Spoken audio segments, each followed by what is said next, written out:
말씀과 함께하는 따뜻한 오늘 큐티온. 내 형제들아, 무엇보다도 맹세하지 말지니 하늘로나 땅으로나 아무 다른 곳으로도 맹세하지 말고 오직 너희가 그렇다고 생각하는 것은 그렇다 하고 아니라고 생각하는 것은 아니라 하여 정죄받음을 면하라. 너희 중에 고난당하는 자가 있느냐? 그는 기도할 것이요 즐거워하는 자가 있느냐? 그는 찬송할지니라. 너희 중에 병든 자가 있느냐? 그는 교회의 장로들을 청할 것이요 그들은 주의 이름으로 기름을 바르며 그를 위하여 기도할지니라. 믿음의 기도는 병든 자를 구원하리니 주께서 그를 일으키시리라. 혹시 죄를 범하였을지라도 사하심을 받으리라. 그러므로 너희 죄를 서로 고백하며 병이 낫기를 위하여 서로 기도하라. 의인의 강구는 역사하는 힘이 큼이니라. 엘리야는 우리와 성정이 같은 사람이로되 그가 비가 오지 않기를 간절히 기도한즉 3년 6개월 동안 땅에 비가 오지 아니하고 다시 기도하니 하늘이 비를 주고 땅이 열매를 맺었느니라. 내 형제들아, 너희 중에 미혹되어 진리를 떠난 자를 누가 돌아서게 하면 너희가 알 것은 죄인을 미혹된 길에서 돌아서게 하는 자가 그의 영혼을 사망에서 구원할 것이며 허다한 죄를 덮을 것임이라. 말씀과 함께하는 따뜻한 오늘 큐티온. 오늘의 큐티온을 기도함으로 시작하겠습니다. 기도하겠습니다. 사랑의 주님, 오늘도 주님의 말씀에 귀 기울이며 나아갈 수 있는 시간을 허락해 주심에 감사드립니다. 오늘 저희에게 허락하신 이 말씀을 통해 주님의 마음을 살피고 하나님의 말씀으로 살아갈 수 있는 저희들 될 수 있게 하여 주시옵소서. 이 모든 말씀 예수님의 이름으로 기도드립니다. 아멘. 오늘은 야고보서의 마지막 부분을 묵상합니다. 오늘 말씀을 보면 야고보서의 맨 앞에는 첫 인사가 있지만 마지막 부분에는 끝 인사가 없다라는 것을 알 수 있습니다. 신약 성경에서 대부분의 편지들이 첫 인사와 끝 인사가 있는 것에 비해 야고보서는 정말 마지막까지 마치 지면을 꽉 채워서 할 말을 다 쓰겠다는 의지로 그 지침을 한가득 기록하고 있는 것처럼 보입니다. 그런 의미에서 야고보서는 편지라는 느낌보다는 강한 권면을 담고 있는 권고문의 느낌을 풍깁니다. 그 당시뿐만 아니라 2000년이 지난 지금에 있어서도 야고보의 권면은 하나님의 마음을 대변합니다.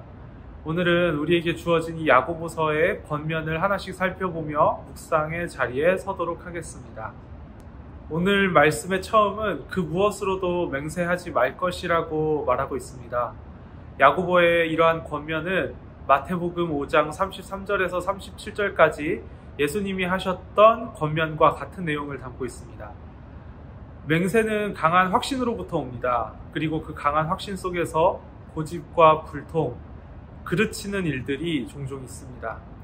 예수님께서는 오직 매 순간 삶의 선택에서 옳고 그름을 분별할 것을 말씀하시면서 그 이상을 넘어가면 악한 것이라고도 말씀하셨습니다. 우리가 맞닥뜨리는 상황 속에서 우리가 장담할 수 있는 절대값은 없습니다. 세상의 모든 일을 다 아는 사람이 없고 우리가 알고 있는 법칙마저도 예외가 있습니다. 그동안 밝혀냈던 논리도 뒤집어지기도 하고 또 어제 맞았던 것이 오늘은 틀릴 수 있습니다. 유일하게 변하지 않는 것은 하나님의 말씀입니다. 또한 유일하게 변하지 않는 존재는 하나님이십니다.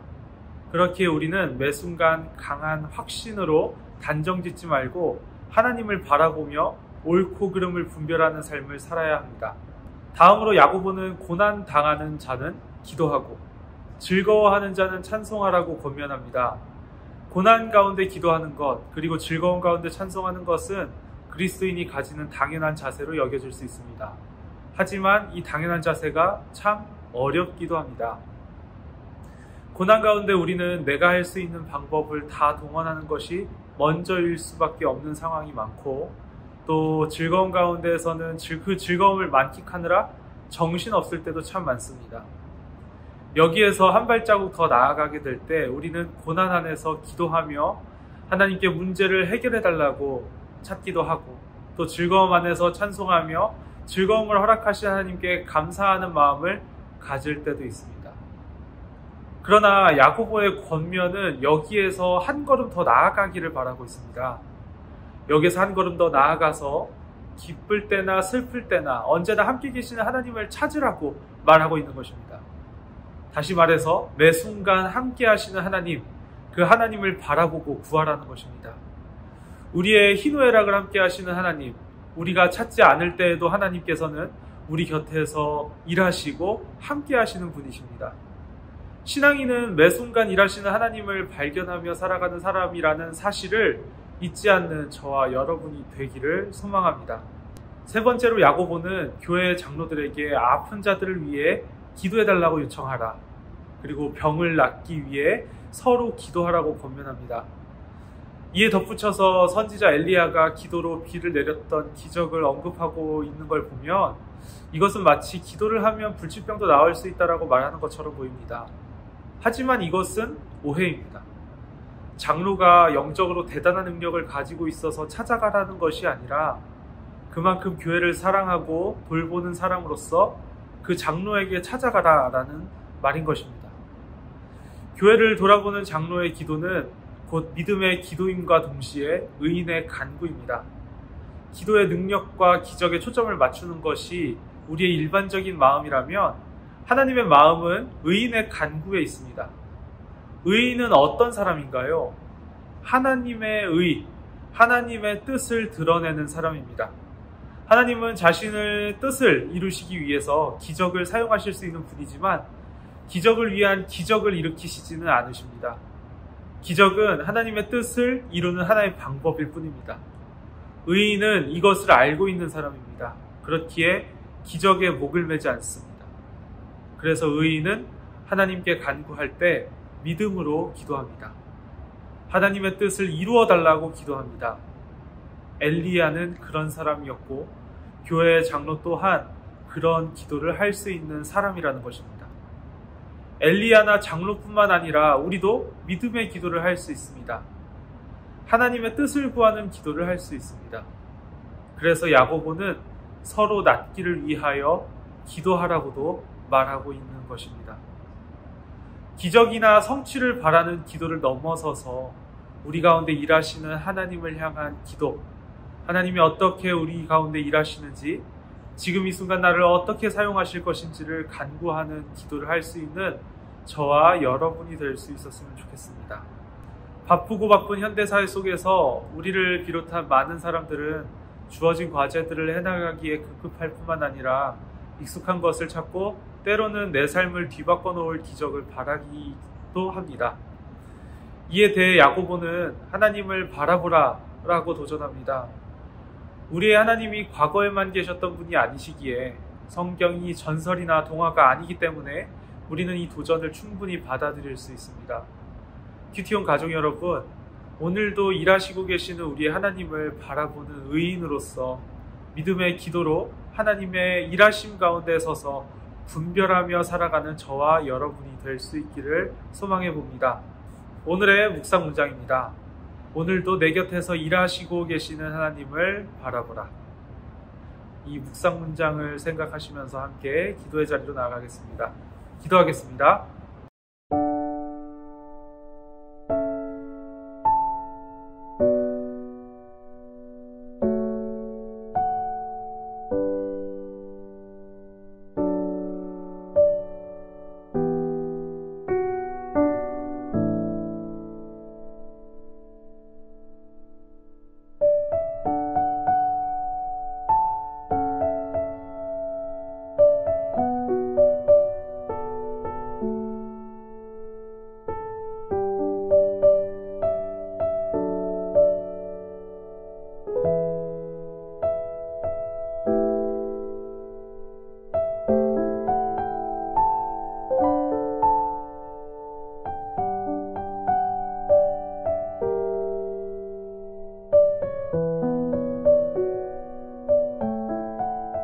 사랑의 주님, 오늘도 주님의 말씀, 그 귀한 말씀을 저희의 마음에 담습니다. 야고보의 여러 권면을 바라보며 우리의 삶을 되돌아봅니다. 항상 우리 곁에 계시는 하나님을 바라보며 하나님의 말씀으로 분별하며 나아갈 수 있는 저희들 될 수 있게 하여 주시고, 주변 사람을 사랑하는 마음으로 함께 힘써 기도하며 나아갈 수 있는 저희들 될 수 있게 하여 주시옵소서. 이 모든 말씀 예수님의 이름으로 기도드립니다. 아멘.